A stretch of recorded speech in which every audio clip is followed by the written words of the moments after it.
Eh bien bonjour à chacune, à chacun. Merci de votre accueil.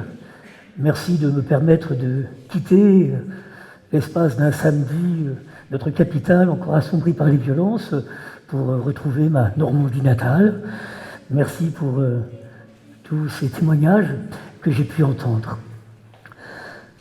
Je vous dis cela pour que ma joie soit en vous et que votre joie soit complète. Chapitre 15 de l'évangile de Jean. N'allons jamais chercher autre chose dans une page d'évangile qu'un chemin de bonheur. Voilà pourquoi je suis heureux de pouvoir témoigner auprès de vous cet après-midi de ma joie de croire en ces jeunes qui m'ont été confiés et de les servir. 40 années, j'ai exercé le métier d'éducateur spécialisé, ayant dirigé à la fois des foyers d'action éducative, l'un situé près de Caen, et des équipes de prévention travaillant dans les quartiers que notre République qualifie de sensibles. J'ai en particulier fondé en 1995 l'association Le Val d'Ocaux sur la dalle d'Argenteuil, un quartier un peu emblématique de la banlieue parisienne qui avait été traumatisé par la violence des émeutes urbaines du début des années 90. Et cette association est née de la rencontre entre un collectif d'habitants inquiets pour le devenir de leurs enfants dans le contexte d'une cité marquée par une telle violence, et des Salésiens de Don Bosco désireux de réexpérimenter le modèle de leur fondateur dans la réalité contemporaine de la banlieue d'aujourd'hui. Et l'idée phare du Val d'Ocaux consiste à vouloir rejoindre l'enfant, l'adolescent dans ces trois champs de vie que sont la famille, l'école et la cité, car une difficulté majeure qui se pose aux jeunes d'aujourd'hui réside à mes yeux dans le fait que chaque jour ils passent par trois lieux. Ils passent du temps en famille, ils passent du temps à l'école, ils passent du temps dans la cité avec les copains, et que chacun de ces lieux est marqué par une culture un peu différente. La culture familiale, empreinte des traditions des pays d'origine, je travaille en milieu pluriethnique, pluriculturel, plurireligieux. La culture scolaire, empreinte des traditions républicaines, que nous dit-on aujourd'hui sur les valeurs de la République, et cette culture de la rue qui est fondamentalement devenue une culture de l'entre-jeune, les adultes ayant un peu déserté l'espace public. Alors au Val d'Ocaux, nous avons organisé notre action autour de ces trois pôles, le pôle rue avec le support de l'animation, le pôle école avec le support de l'accompagnement scolaire et le pôle famille avec toutes ces actions menées dans le registre du soutien à la parentalité. Car il nous semble que pour véritablement apprendre à connaître l'enfant, il nous faut apprendre à le rejoindre dans ces trois champs de vie, car le comportement de l'enfant peut être un peu différent lorsqu'il se situe au sein de la fratrie, lorsqu'il se situe au sein d'un groupe encadré par l'adulte, tel le groupe classe, ou lorsqu'il se situe au sein de la bande de copains sans aucun encadrement adulte. Le maître mot du Val d'Ocaux, c'est ce concept de médiation famille-école-cité, créer du lien entre les différents adultes qui cheminent auprès de l'enfant. J'ai beaucoup travaillé sur les questions de violence. J'ai souvent établi une corrélation entre le niveau de violence d'un enfant, d'un adolescent, et le niveau d'incohérence des adultes qui l'accompagnent sur son itinéraire de croissance. Et témoigne aussi de ma joie de croire en Dieu, de le servir à la manière des fils de Don Bosco. Vous savez que Saint Jean-Paul II, en 1988, centenaire de la mort de notre fondateur, écrivit une lettre à tous les Salésiens disant que Jean Bosco était peut-être celui qui avait le mieux compris dans l'histoire de l'Église la portée de ce verset « Celui qui accueille un enfant en mon nom, c'est moi qui l'accueille ». Et on pourrait résumer sa vie par ces mots « Accueillir Christ en accueillant l'enfant, accueillir l'enfant en accueillant le Christ ». Il peut paraître un peu étonnant peut-être à certains d'entre vous qu'un éducateur du XXIe siècle se réfère à un pédagogue du XIXe, tant la situation d'aujourd'hui est un peu différente de celle d'alors. Mais j'aime dire que nos deux époques ont en commun de connaître d'importants phénomènes de mutation sur le plan sociétal. Autant que Jean Bosco ont passé de la société rurale et paysanne à la société urbaine industrielle, et voici que nous passons de cette société industrielle à cette société qualifiée de post-industrielle, marquée par la révolution du numérique. Et nous sentons bien que cette révolution n'est pas que d'ordre technologique, comme s'il s'agissait simplement d'apprendre à utiliser de nouveaux outils, mais qu'il s'agit d'une véritable révolution culturelle, puisque nous assistons à une modification du rapport à l'espace et au temps. Le jeune, aujourd'hui, est en capacité de dialoguer de manière immédiate avec tout autre jeune situé aux quatre coins de la planète, et que toute culture commence par se définir par un certain type de rapport à l'espace et au temps. Nous découvrons que nos adolescents grandissent dans un monde où le rapport à l'espace et au temps est un peu différent de celui dans lequel nous avons grandi. Et dans un tel contexte de mutation, il est à la fois plus difficile d'être jeune, on parle beaucoup de jeunes difficiles, je crois qu'il est plus difficile de vivre son adolescence dans le contexte d'une société qui bouge, parce qu'il est plus difficile de se projeter dans l'avenir.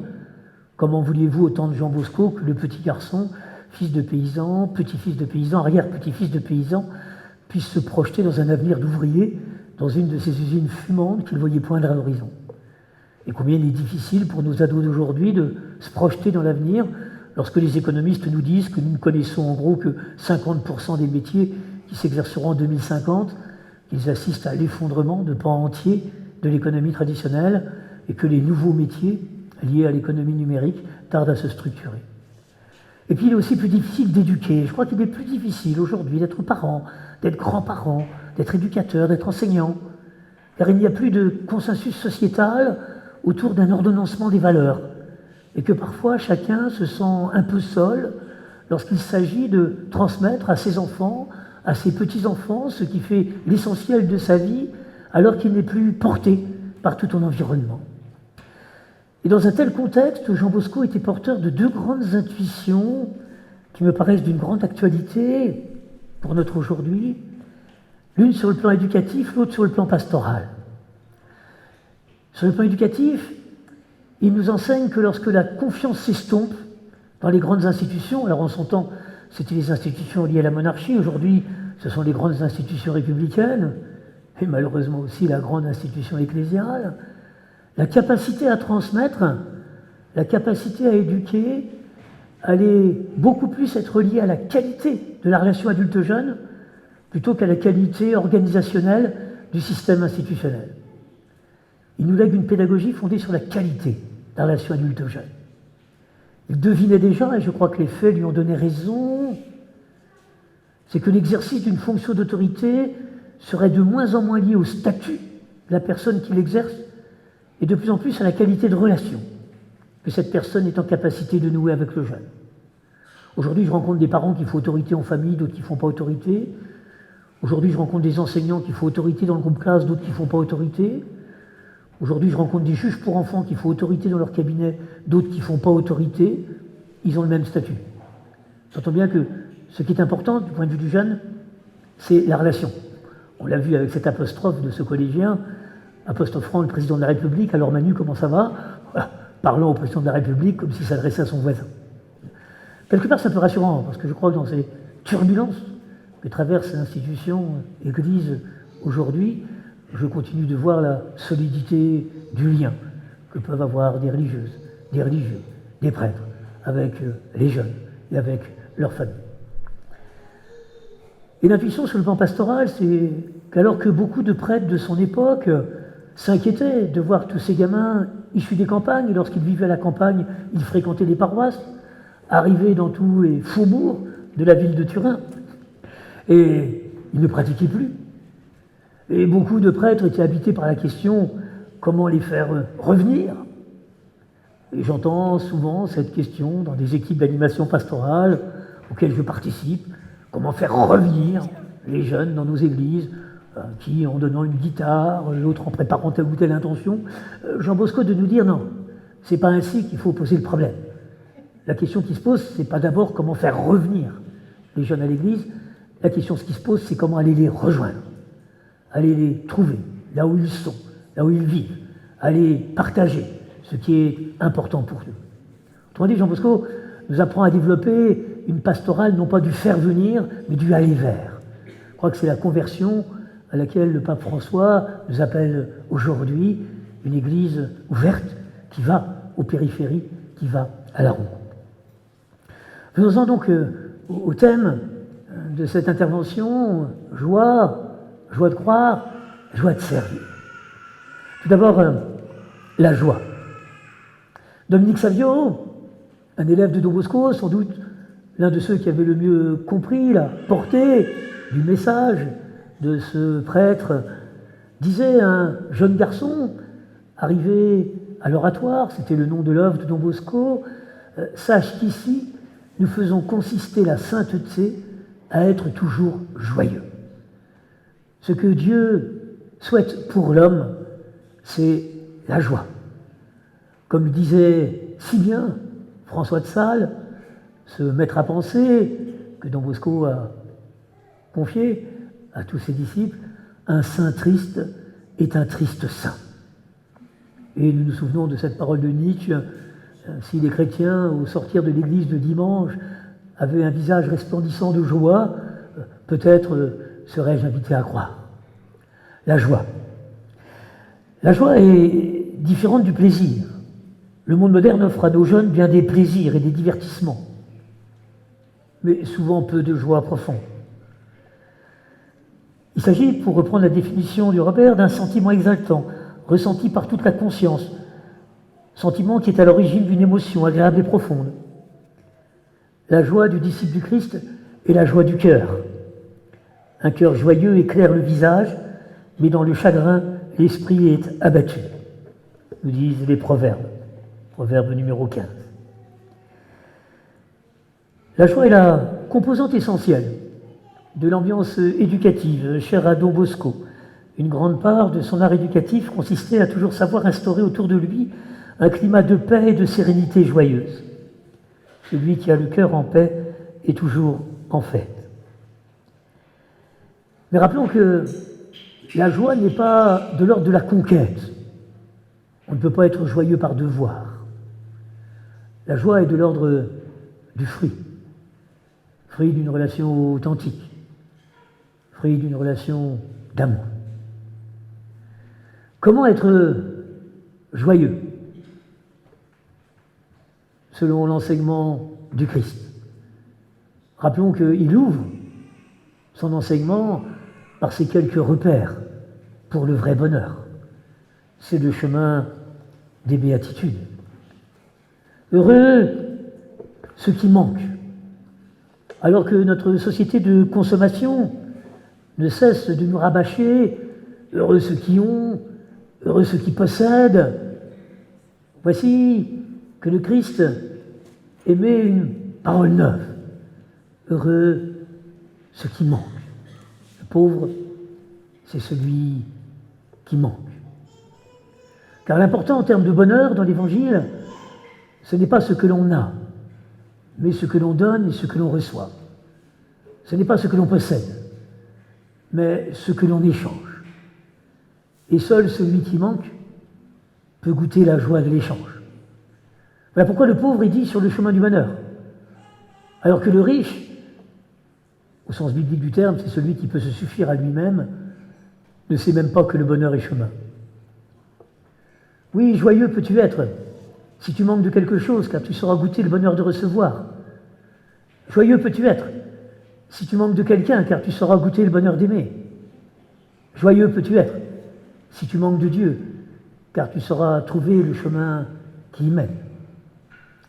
Attention, il s'agit d'être pauvre en esprit, non pas d'aimer la pauvreté pour la pauvreté, encore moins de s'y complaire, car il savait bien, lui Jésus, qui n'a cessé tout au long de son parcours de lutter contre toutes les formes de pauvreté, et la maladie est sans doute la forme la plus extrême de la pauvreté. Il savait bien qu'on ne peut être réellement pauvre qu'en luttant contre la pauvreté. La pauvreté chrétienne, expression d'amour, est solidaire des pauvres et protestation contre la pauvreté. Deuxième critère, pour être heureux, la douceur. Heureux les doux. Jésus nous invite à vivre avec l'autre une relation emplie de douceur et d'empathie. Car si l'on hérisse une batterie de défense, on ne va pas réussir à approcher l'autre. Combien ai-je découvert dans la pratique de mon métier d'éducateur que si on approche un jeune de manière agressive, on court à l'échec. Le jeune ne se laissera approcher que par celui qui manifeste de la douceur à son égard. Voilà pourquoi pour Jean Bosco, la douceur doit être la qualité première de l'éducateur. On ne peut construire la paix que si l'on se sent habité par ce sentiment de douceur. Heureux ceux qui pleurent. Nous devons être capables de pleurer avec ceux qui souffrent. Face à une personne en détresse, il y a les indifférents et ceux qui se sentent concernés. Comme le disait l'abbé Pierre, j'ai eu la chance de bien le connaître à la fin de sa vie, le partage fondamental de l'humanité n'est peut-être pas entre ceux que l'on nomme croyants et ceux que l'on nomme non-croyants, il est entre les idolâtres de soi et les communiants, entre ceux qui, devant la souffrance des autres, se détournent et ceux qui souffrent pour les libérer et se libérer d'une souffrance en quelque sorte devenue la leur.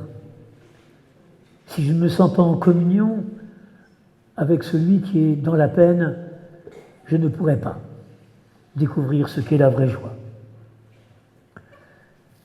Heureux ceux qui ont faim et soif de la justice. La construction de la paix n'est possible que sur un fond de justice. Parvenir au bonheur ensemble nécessite de vivre la justice. La justice est la principale source de conflit. Combien l'ai-je pu observer chez les jeunes si sensibles au sentiment d'injustice générateur de colère. Combien on le voit aujourd'hui, lutter contre la violence. Et il est vrai que la violence est le principal obstacle à la joie du vivre ensemble. Lutter contre la violence passe toujours par combattre pour la justice. Heureux les miséricordieux. L'esprit de vengeance ne permet pas d'atteindre la joie. Si je cultive l'esprit de vengeance en me montrant incapable de pardonner, mon cœur ne connaîtra pas la paix et la joie. Apprendre à pardonner. Mais n'oublions pas que pardonner ne signifie pas oublier. On rencontre des enfants qui ne peuvent pas oublier le mal qui a été fait. Pardonner, c'est plus difficile qu'oublier, car je crois que tous on a le devoir de mémoire. On ne peut pas oublier le mal qui a été causé. Pardonner, c'est réouvrir un avenir à celui qui nous a causé du mal. Pardonner, c'est dire tu as volé, ça je ne peux pas l'oublier, mais pour moi tu n'es pas un voleur. Et rappelons que la première personne à qui le Christ a ouvert la porte de son paradis sur cette terre était un criminel.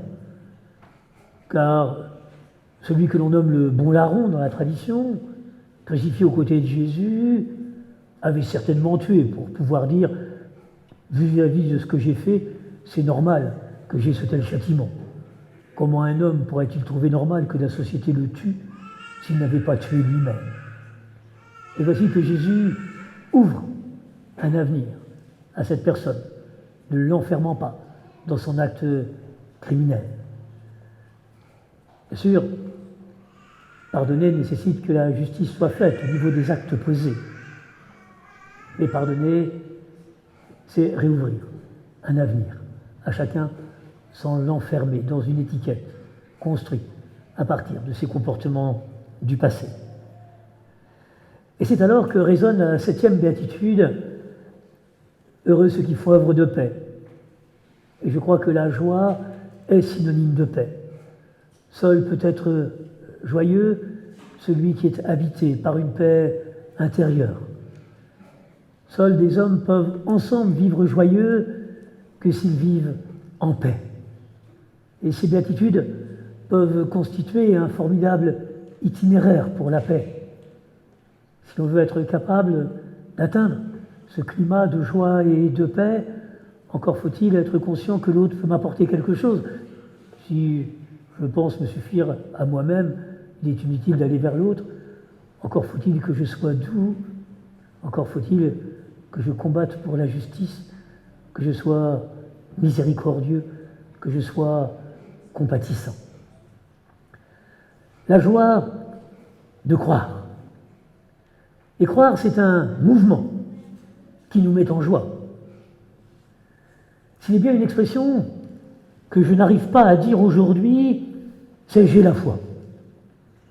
C'est comme si l'un d'entre vous me disait « j'ai l'amour de ma femme » ou « j'ai l'amitié de mon copain ». Je me dis, s'il raisonne ainsi, il est plutôt sur le chemin de le perdre. On ne peut pas avoir l'amour, ça ne veut rien dire « j'ai l'amour ». On ne peut que aimer et se laisser aimer. Ça ne veut rien dire « j'ai la foi », comme si c'était un objet que l'on pouvait posséder. Vous savez, j'aime cette parole du Christ disant que si vous aviez la foi, gros comme un grain de moutarde, vous seriez capable de dire à cette montagne, déplace-toi, et elle se déplacerait. Je pense que tous nous convenons qu'aucune montagne ne peut se déplacer, quel que soit le sentiment qui nous habite. Ce qui veut dire que Jésus nous dit qu'on ne peut pas avoir la foi, même un tout petit peu. C'est quelque chose qu'il ne peut pas savoir. La foi peut se traduire par confiance. C'est le même mot, fides en latin, je le traduis par foi ou par confiance. Ça ne veut rien dire, j'ai la confiance. Ah ben tu sais, moi j'ai la confiance. Hein. Non, j'ai confiance en quelqu'un, quelqu'un me fait confiance. Je crois en Dieu qui croit en moi. La foi, c'est un mouvement. Et de même qu'on ne peut transmettre l'amour qu'en aimant, je crois que nous sommes tous d'accord là-dessus. Je ne vais pas dire à un enfant, tiens, je vais essayer de te transmettre l'amour. La seule manière de transmettre l'amour, c'est d'aimer. Je ne peux transmettre la foi qu'en croyant. Transmettre la foi aux jeunes, c'est d'abord croire en lui. Croire en lui.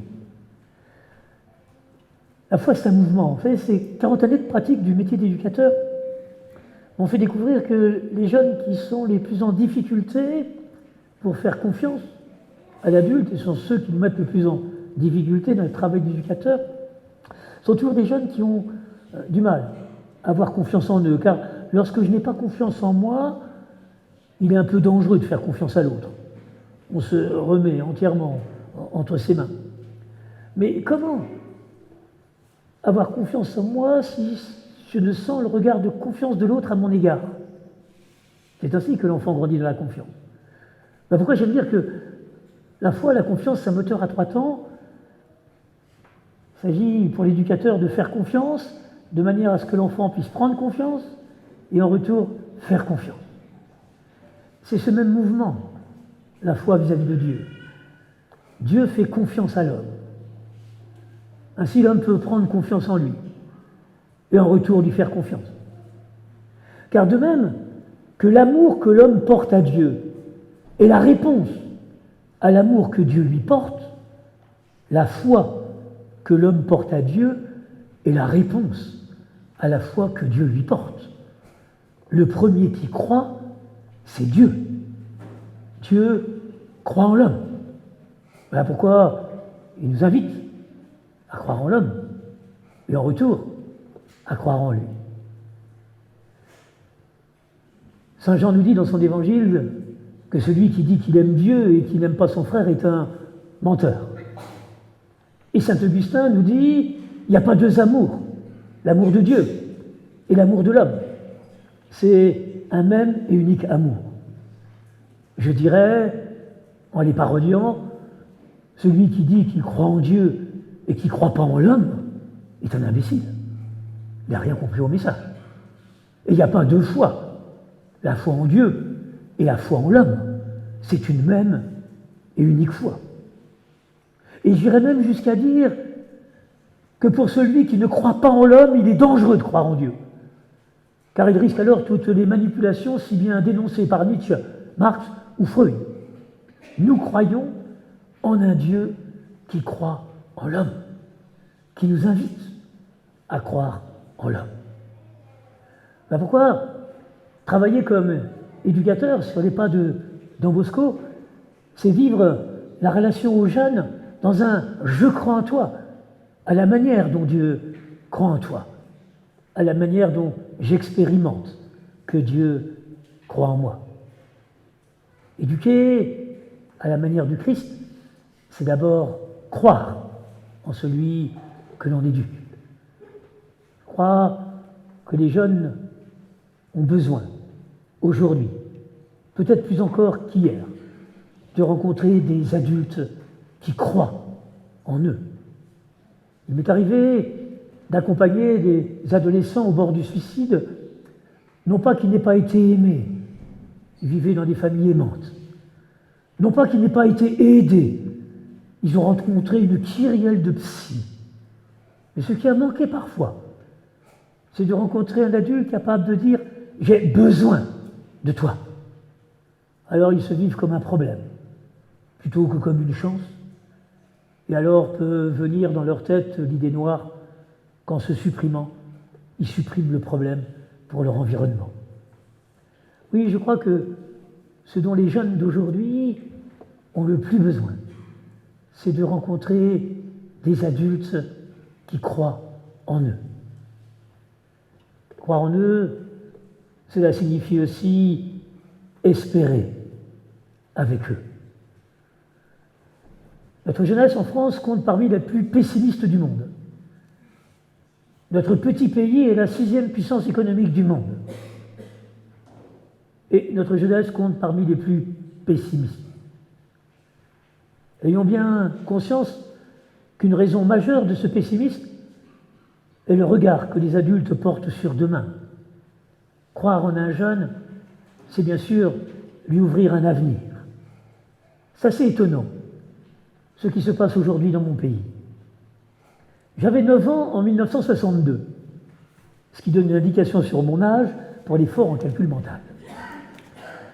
Mes parents ont connu les affres du débarquement en Normandie, comme peut-être certains parmi les plus âgés parmi vous. La ruine de leur belle ville de Rouen. Et je peux vous assurer que c'est terrible à 20 ans de voir en ruine tout l'héritage familial et tout ce qu'ils avaient construit jusqu'alors. Partaient sur la route de l'Exode avec simplement une petite valise. On était en plein blocus de Cuba. Menace de guerre nucléaire totale entre les États-Unis d'Amérique et l'Union soviétique. Le sort du monde s'est joué en mars 62 dans la relation Kennedy-Khrouchtchev, au moment de cette fameuse crise des missiles du Cuba, et l'ouverture des archives du Vatican nous montre aujourd'hui le rôle important que notre pape Jean XXIII a joué dans le rétablissement de la communication entre Kennedy et Khrouchtchev. Ce n'était pas une fin de la planète à horizon 1, 2 ou 3 siècles. C'était le risque d'une fin de la planète à horizon d'1, 2 ou 3 années. On était en plein processus sanglant de décolonisation de l'Algérie, avec des attentats qui n'avaient pas lieu une fois tous les 6 mois, mais tous les jours, des deux côtés de la Méditerranée.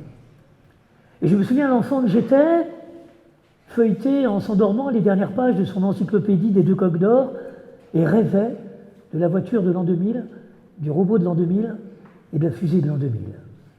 Autrement dit, mes parents, qui avaient bien plus de raisons objectives que nous, de s'inquiéter de l'avenir à très court terme, et qui étaient, avec en mémoire toutes ces images de cette Seconde Guerre mondiale, étaient néanmoins capables d'enthousiasmer leurs gosses sur demain.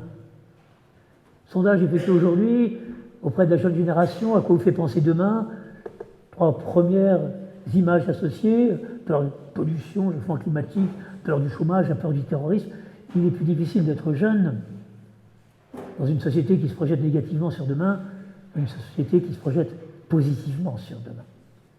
Et combien croire en Dieu, croire en la jeunesse, nécessite d'être porteur d'un regard d'espérance sur l'avenir de l'homme, sur l'avenir de notre société, sur la capacité qu'aura l'homme, et je me réjouis que les jeunes essaient de faire un peu bouger les adultes que nous sommes à prendre ses responsabilités.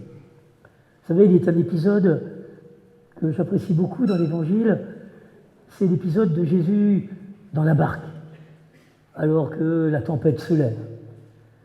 Je ne sais pas si vous êtes comme moi, je ne suis capable de passer le volant à un jeune et de m'endormir sur le siège du passager avant que lorsque j'ai confiance dans sa capacité à conduire. J'aime souvent passer le volant à des jeunes, des fois ont peu d'expérience pour conduire. Certains, je m'endors et j'en profite pour me reposer. D'autres, je suis plutôt sur mes gardes. T'es sûr que tu as le temps de doubler? T'es sûr que tu as vu le panneau de limitation? Eh bien, imaginons que dans cette barque, secouée par la tempête, Jésus dort. Autrement dit, il fait une confiance totale à l'équipage qui est en train de mener la barque. Et il ne supporte pas d'être réveillé. Homme de peu de foi, puisque moi je vous fais confiance, qu'est-ce que vous êtes là à paniquer? Ah, Seigneur, Seigneur, Seigneur, ça bouge! Non, je vous fais confiance, moi. Allez-y, allez-y. Un Dieu qui fait confiance à l'homme. Soyons porteurs de ce message auprès des jeunes, de cette foi qui nous habite dans un Dieu qui fait confiance à l'homme. Certes, les problèmes sociétaux que nous traversons aujourd'hui sont importants, peut-être d'une ampleur telle que les générations précédentes ne les ont pas connus, mais l'important, c'est la confiance. Quand on parle de crise, c'est d'abord une crise de confiance. Joie de croire, joie de servir. Car si nous croyons en un Dieu Père, cela signifie que nous sommes appelés à vivre en frères. Lorsque j'interviens lors d'une préparation de profession de foi auprès de jeunes adolescents, j'aime leur dire, on peut résumer le message de l'Évangile en une équation, dire Dieu est Père égale vivre en frère. La seule manière que nous avons sur cette terre de manifester notre foi en Dieu Père, c'est de vivre en frère. J'aime cette notion de fraternité, parce qu'elle est partagée par tous aujourd'hui. C'est une valeur que nous avons en commun avec nos amis musulmans, avec nos amis républicains. Liberté, égalité, fraternité, lisons-nous sur tous les frontons de nos mairies. Mais j'aime dire que ces trois valeurs ne sont pas de même nature. Liberté et égalité sont de l'ordre du droit, la fraternité est de l'ordre du devoir. Ce n'est pas un droit d'être frère, c'est un devoir. Et nous sentons bien, en regardant ce qui se passe aujourd'hui dans notre pays, que si ce devoir de fraternité s'estompe, alors les droits fondamentaux de liberté et d'égalité peuvent être menacés. Vivre en frère, un devoir qui consiste à se mettre au service du frère. Construire la fraternité nécessite cet esprit de service. Car la fraternité est différente de l'amitié. Parfois, on confond les deux notions. C'est quoi la grande différence? C'est que je choisis mes amis alors que je ne choisis pas mes frères. L'ami, on choisit. Comme le disait, je crois que c'est dans le texte de ce matin, à l'Eucharistie, aimer ses amis, tout le monde peut le faire. On peut le faire. C'est pas signifiant. Mais le frère, c'est celui qu'on ne choisit pas. Dans une famille, lorsque le petit frère arrive, l'aîné ne l'a pas choisi. C'est qu'il va devoir partager l'amour parental avec cet intrus. Le frère, c'est celui qu'on ne choisit pas. Il y a aussi une différence entre la notion de fraternité et celle de solidarité. Bon, les jeunes parlaient beaucoup de cette valeur de la solidarité. Je vois même un département qui avait choisi d'ajouter à la devise liberté, égalité, fraternité, solidarité, comme si le mot fraternité nécessitait d'ajouter autre chose. Parce que si je donne 5 € à un SDF, c'est un geste de solidarité. Avec mon billet de 5 €, il pourra s'acheter un sandwich, c'est un verre de vin. Mais si je ne le regarde pas, si je ne prends pas le temps d'écouter la parole qu'il me dit, ce n'est pas un geste de fraternité. La fraternité suppose l'échange, suppose la réciprocité.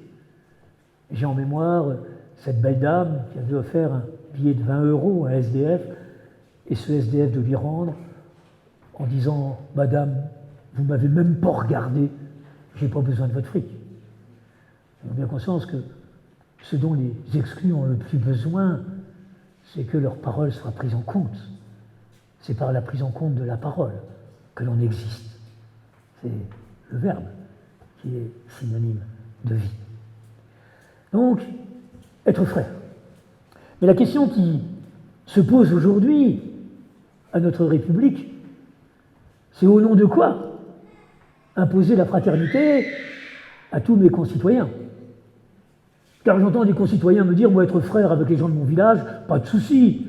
Être frère avec les gens de ma résidence, pas de souci. Alors me sentir frère avec ces jeunes qui là-bas habitent ces grandes cités de l'autre côté du périphérique, ou me sentir frère avec ces jeunes qui campent dans leur temps de couette chaud sur les quais, très peu pour moi. Non. La grande différence, c'est qu'on choisit ses amis, on ne choisit pas ses frères. Jésus ne nous demande pas d'aimer tous les hommes, c'est qu'une belle idée. Il nous demande d'aimer le prochain. celui que l'on croise sur notre route. Vous connaissez tous l'évangile du bon samaritain. Alors, Benoît XVI,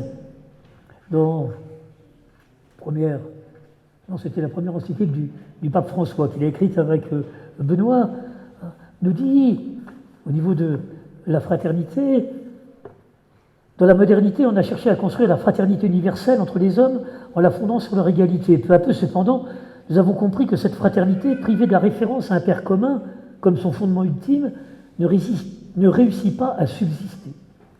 Il faut donc revenir à la vraie racine de la fraternité. Car pour le chrétien, la fraternité n'est pas de l'ordre du devoir, mais de l'ordre de la grâce. J'ai à recevoir le prochain comme un frère. Si je crois en Dieu, je reçois l'autre comme un frère. Et Jésus nous indique que si tu veux connaître la véritable joie de vivre en frère, c'est en te mettant à leur service. C'est le grand signe du lavement des pieds. D'ailleurs, c'est quelque chose d'assez étonnant dans les évangiles. Vous savez que les 3 évangiles synoptiques, lorsqu'ils parlent du dernier repas, parlent du sacrement de l'Eucharistie, ceci est mon corps, ceci est mon sang, alors que Jean, dont on nous dit que c'était le disciple le plus proche de Jésus, dont la tradition nous dit qu'au moment de ce repas, il était à côté de Jésus, ne parle pas des paroles consécratoires. Ce qui l'a le plus marqué, c'est le geste du lavement des pieds. C'est ce message du Christ: si tu veux construire la fraternité, mets-toi au service. Seul l'esprit de service va permettre de tisser les véritables liens d'une fraternité qui puisse durer. Et la joie de vivre ensemble, c'est la joie de vivre en frères. J'ai commenté les béatitudes dans mon introduction. Ayons bien conscience que ces béatitudes sont écrites au pluriel. C'est pas heureux le, c'est heureux les. Car on ne peut participer à la construction de sa joie qu'en participant à la construction de la joie de l'autre. Arrive pour moi le temps de conclure, en ce temps où l'Église nous invite à marcher vers Pâques, ce temps du carême. Sans doute beaucoup d'entre vous ont reçu, mercredi dernier, celui-ci d'avant, j'ai la chance pour moi-même d'être des gens en Normandie à Agacé, ont reçu les cendres. C'est absolument pas un geste mortifère. C'est une invitation. Une invitation à se centrer sur l'essentiel. L'essentiel, c'est ce qui n'est pas périssable. Car la question qui se pose à nous tous, et qui parfois peut-être instille du doute, nous empêche d'être joyeux, c'est bien la question du sens. L'homme est complètement unique, nous sommes près de 7 milliards sur cette terre, pas un seul te ressemble. Et tu découvres que la mort se situe au bout de ta vie.